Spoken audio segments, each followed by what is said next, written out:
Olá, bem-vindos ao Econouna. No programa de hoje nós iremos discutir sobre o sistema funcional. Para falarmos sobre o assunto, convidamos 3 economistas: Júlia Cossenza, Matheus Oliveira e Stephanie Menezes. Olá pessoal, boa noite, sejam muito bem-vindos ao programa. Olá. Pessoal, a nossa primeira pergunta vai para o Matheus. Matheus, seja bem-vindo ao nosso programa. Obrigado. Você como economista, como você avalia o sistema funcional? Qual o seu ponto de vista? Boa noite. Gostaria de agradecer a pergunta. Como economista, quero ressaltar que toda economia tem seu início, seu momento de progressão, seu momento de regressão e seu momento de transição. O início do sistema econômico funcional teve início depois das invasões germânicas. Consequentemente, a transição das pessoas da cidade, teve a transição das pessoas da cidade para o campo. E com isso, teve a valorização da terra e a criação dos feudos. Apesar de uma economia de mercado fechado, ou seja, praticamente sem comércio, o sistema econômico teve sim seu progresso. Um dos fatores que propiciaram o avanço do sistema foi as substituições dos bois pelos cavalos, pois os bois na época eram lentos, sempre foram lentos, e isso aí acabava atrapalhando na produção dos fields. Também teve o cultivo trienal, que era o que? O rodízio de terras. Os senhores feudais pegavam 3 terras, 2 dessas terras, dessas 3 partes, eram focadas para a produção e a terceira era focada para a fertilização. E também teve a expansão da área de cultivo. Por quê? Por causa que teve um aumento da demanda no sistema econômico. E também teve a busca por colônias para suprir as metrópoles. Contudo, teve também um aumento demográfico, gerando excedentes. E isso ocorreu o quê? Quase o fim da fome. Sendo assim, sua regressão foi evidente, a regressão do sistema econômico funcional. Com a população perdendo o medo das guerras, o medo do castigo divino e o medo da fome, resultou diversas revoltas camponesas em busca de um novo sistema econômico funcional. Bom, isso foi meio que um resumo do sistema econômico funcional. Agora eu vou dar minha opinião.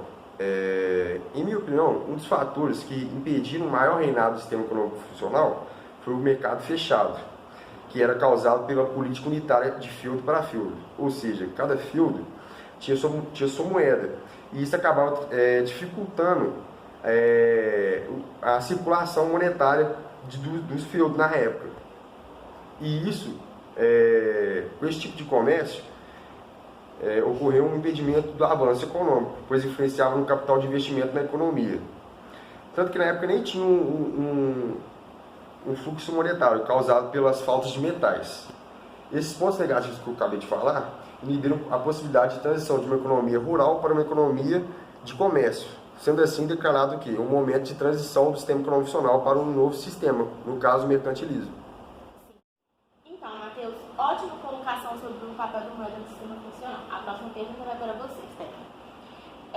Stephanie, o que você tem a dizer sobre o fato de que vários economistas afirmam terem sido inexistentes a relação do comércio no período feudal?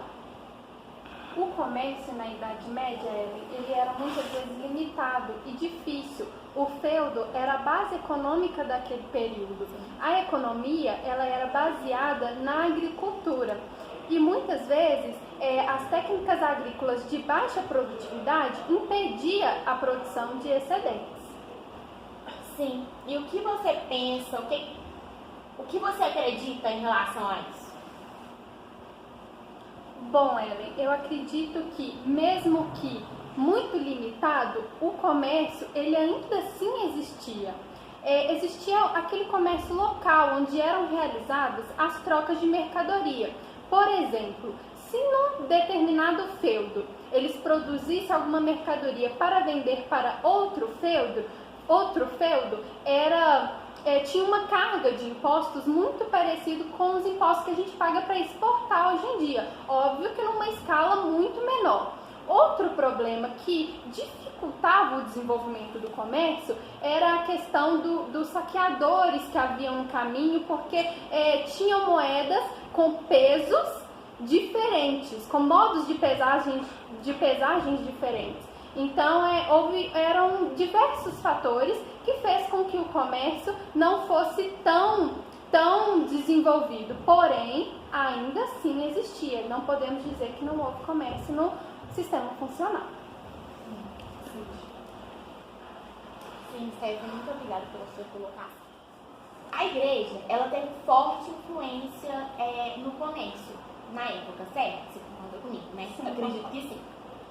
Então, até que ponto o clero conseguiu influenciar no comércio? Então, a igreja, ela era uma grande proprietária de terras.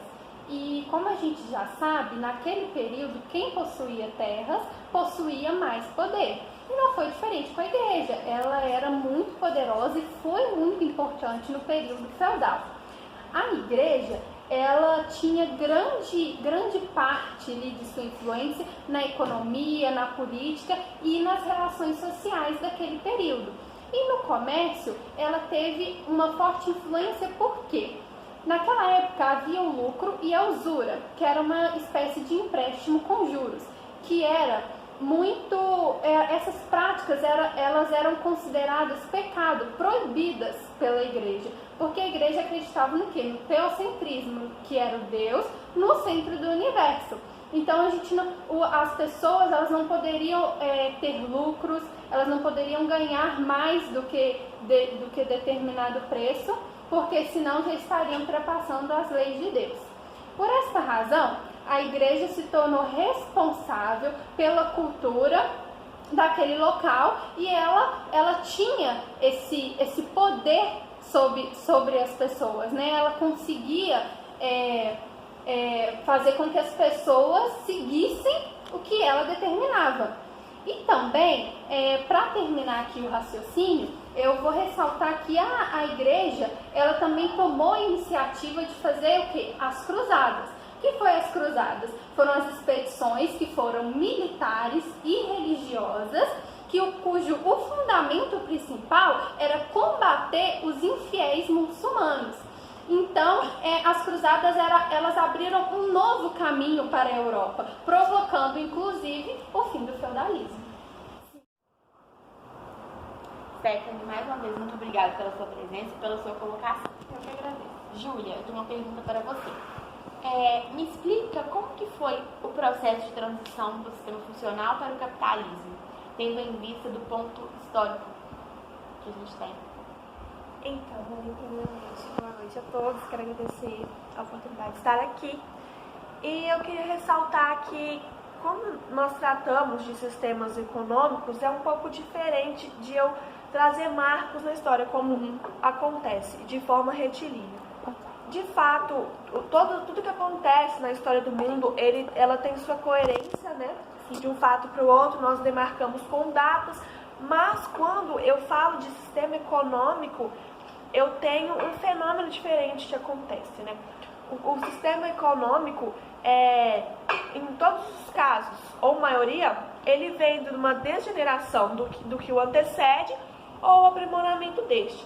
Quando eu trato do sistema funcional para o capitalismo, eu percebo uma degeneração que eu só consigo analisar agora, porque o sistema funcional, ele teve ali a sua fase de 1000 anos. Então eu caracterizo a alta idade média ali, os primeiros 500 e baixa idade média os segundos 500 anos, vamos assim dizer.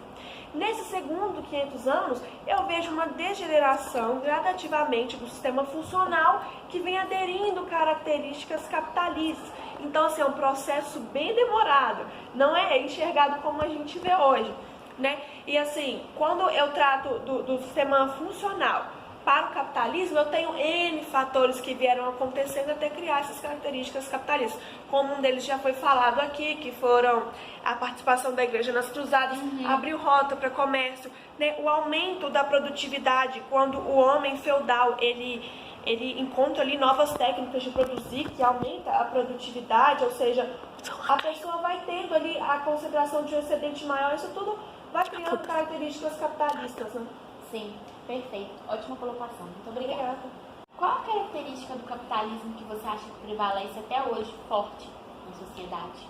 Então, Ellen, eu digo com toda certeza que a principal característica desde o início, que hoje é base, foi o surgimento do dos burgueses, né? Sim. Que eles se concentraram nos burgos. Porque a classe burguesa foi a classe que deu origem ao capitalismo. Claro. Foram aquelas pessoas que saíram ali da classe servil e que aderiram ao comércio, que começaram a se sobressair até mais que a nobreza. Então, os burgueses, que hoje são as pessoas que nós chamamos de empresários, e regem a nossa economia hoje, eles são o principal fator que surgiu ali, né, com a abertura ao comércio, como eu já havia falado antes. Eles vieram ali do sistema funcional até o capitalismo. Hoje são eles os principais, né, que introduziram isso e levam até O hoje. arroba Manuel Borges, ele pergunta assim: é possível imaginar que talvez um outro sistema substituiria o funcionalismo? Ou que, caso ignorássemos sua existência, a Europa Ocidental daria ascendência ao capitalismo sem transitar pelo sistema feudal? Ellen, primeira coisa, você precisa avaliar os pressupostos de você ter um sistema capitalista. E você precisa analisar a situação econômica do que antecede. Eu digo que o feudalismo foi uma consequência inevitável que aconteceu, né, vindo de Roma. Por quê? Primeiro, Roma Ocidental encontrava-se em declínio econômico. Mão de obra escrava não estava mais funcionando, invasões por todos os lados, mortes. Então, as pessoas que saíram de Roma, elas buscaram o feudalismo ali, elas se concentraram nos campos para buscar a sobrevivência. Elas trabalhavam, né? Elas não tinham lucro, não. Elas trabalhavam ali para poder dormir e comer naquela terra do senhor feudal. Então, assim, analisar a situação de Roma para que entre no capitalismo é basicamente impossível, porque o capitalismo precisou de uma degradação do funcionalismo com base, assim, no fortalecimento do comércio, no tirar o lucro. Então, assim, é inviável pensar nisso. O funcionalismo foi uma questão de sobrevivência dos habitantes romanos ocidentais. Então, não consigo imaginar como economista. Então, pessoal, chegamos ao fim de mais um programa. Se alguém tiver alguma dúvida, é só escrever nos comentários abaixo. Não esquece de deixar o seu like, compartilhar esse vídeo com todo mundo e com todos os economistas que você conhece.